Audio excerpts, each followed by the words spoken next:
The late great DMX and Jay Z had a very complicated relationship, and while Jay paid tribute to X after he died, reports recently emerged that X never really trusted Jay and thought he was a snake who never wanted others to succeed. It was honest.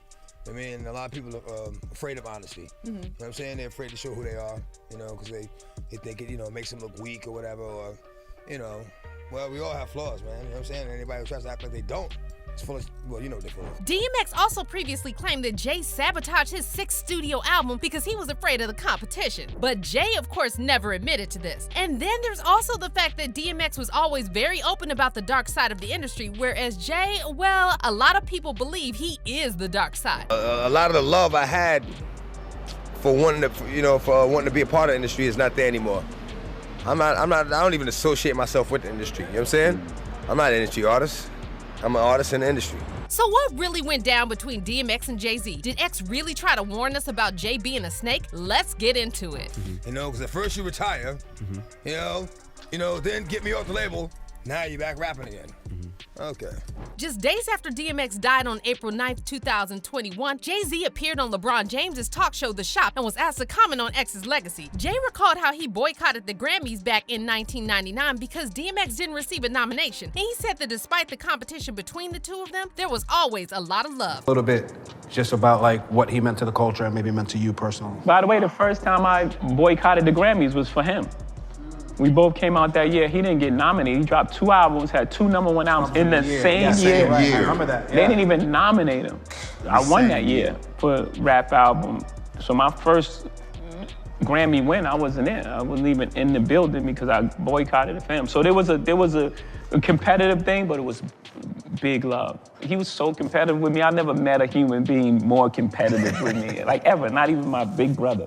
However, what Jay forgot to mention is that he was the competitive one and allegedly tried to sabotage X's career. In 2004, Jay Z became the president of Def Jam Records, and according to DMX, that's when he started acting differently. See, DMX was a Def Jam veteran and had 5 #1 albums under the label between 1998 and 2003. But then Jay Z stepped up as the president, and DMX claimed in his 2012 interview on The Breakfast Club that Jay tried to sabotage his 6th studio album, Year of the Dog, again.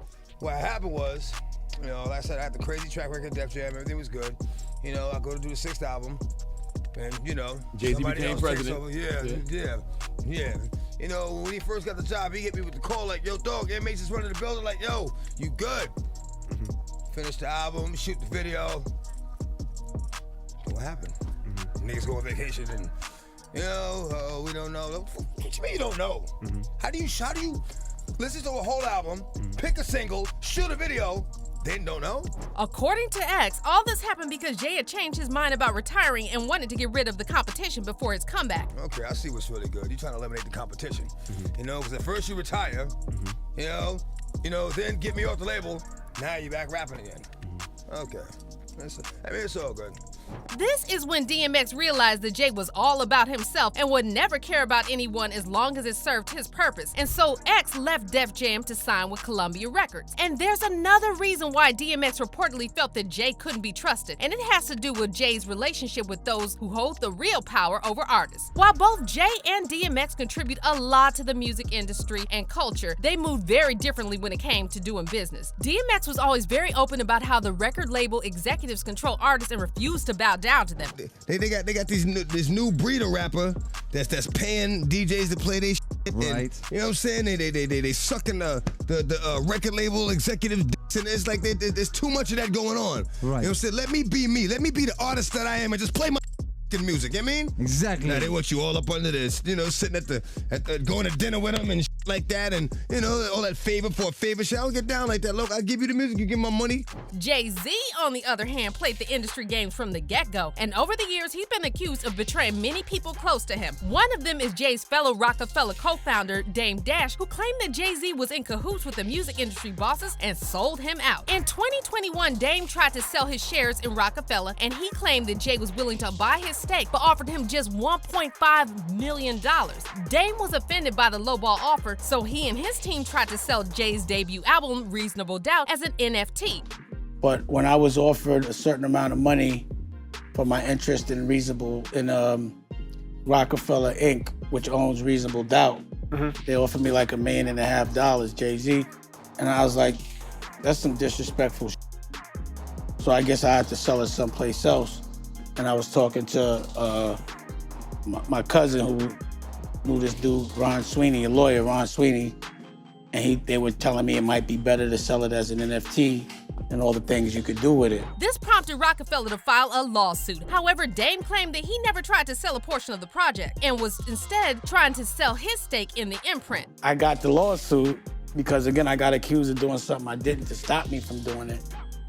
And then everybody just went missing. So I had to deal with the lawsuit on my own. I was like, that's yeah. Dame also said that this is when he realized that corporate interests were trying to infiltrate the narrative. And though the lawsuit was settled in 2022, Dame later again called out Jay, saying that Jay betrayed him for money. And according to Dame, the music industry higher-ups convinced Jay to sell him out. That's the algorithm. It wasn't surprising because that's what always happens, Dame said. They make one sell out the other, their friend, divide and conquer. That's a normal story. But that's not all. Dame also called out Lyor Cohen, one of the most powerful men in the music industry and former Def Jam president. Lyor and Jay have been close for years, and in his memoir, Decoded, Jay referred to Lyor as his mentor and said that Lyor taught him about 8 degrees of giving in Judaism. But see, Lyor has been involved in numerous controversies over the years, and Dame called him a culture vulture. In 2018, Lyor appeared on The Breakfast Club, and one of the things he talked about was the opioid crisis, and he actually name-dropped DMX, saying that he was so sad about DMX's substance usage.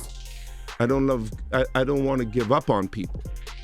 One of the biggest artists you ever had had a real bad drug problem, DMX. I'm so sad. DMX, there's 2 people inside of him. However, when Charlemagne asked Lyor why he keeps signing artists who promote drug culture when he knows there's a crisis going on, this man said that that's just how the business works. It's the most dangerous. It's the most dangerous thing that's facing our society. So why sign an artist that would promote that? Because I already answered that question. You weren't paying attention. She asked me talent or issues, and I said talent. But I have to. I can't give up on people. Don't you think that's hypocritical though? You're saying the it's opioid problem's a opportunistic. problem. Yeah. I got people to feed.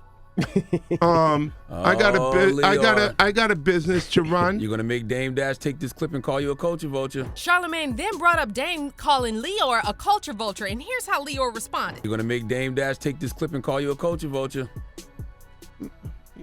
Who's Dame Dash? You brought him up. I don't even know him. So you bring his name up. I don't even know him. Charlemagne and DJ Envy then reminded Lyor that he and Dame made a lot of money together back in the day. But once again, Lyor refused to acknowledge Dame's existence. I don't know him. I really don't. So, I don't know what to tell you. I won't be complicit. Well, this response tells you all that you need to know about what kind of power people like Lyor have in the music industry. When Lyor's comments about Dame went viral, Dame fired back on Instagram saying that Lyor proved his point. Dame wrote, "Thanks for this, Lyor Cohen, for proving my point in true culture vulture form. They make money off of us and then try to erase our true history and act like the real ones never existed." Dame continued by asking Cohen why he doesn't profit off of his own culture. "He pays his bills at the expense of us," Dame wrote. "The big question is, why can't he sell any rock music? Why can't he eat with his own culture? Stop fronting on my people like you mean something. Your own culture laughs at you." Now, how this ties in with DMX is that Lyor was allegedly the one who convinced Jay Z to sabotage X's 6th studio album. But get this, when DMX died, Lyor made some downright disrespectful comments about him at his own funeral. DMX's funeral took place in Brooklyn on April 25th, 2021, and a number of industry figures gave speeches, including Lyor. However, he didn't bother to show up in person. Instead, Lyor sent a recording in which he talked about how Earl Simmons, which was DMX's birth name, was a wonderful man. However, he said that DMX was a gremlin. And so the race against time was that we all know X is a gremlin and reckless and looking for a wall to crash into. X, if you listen to X, if you see X, his death is no surprise. If you listen to and you watched who and what X was.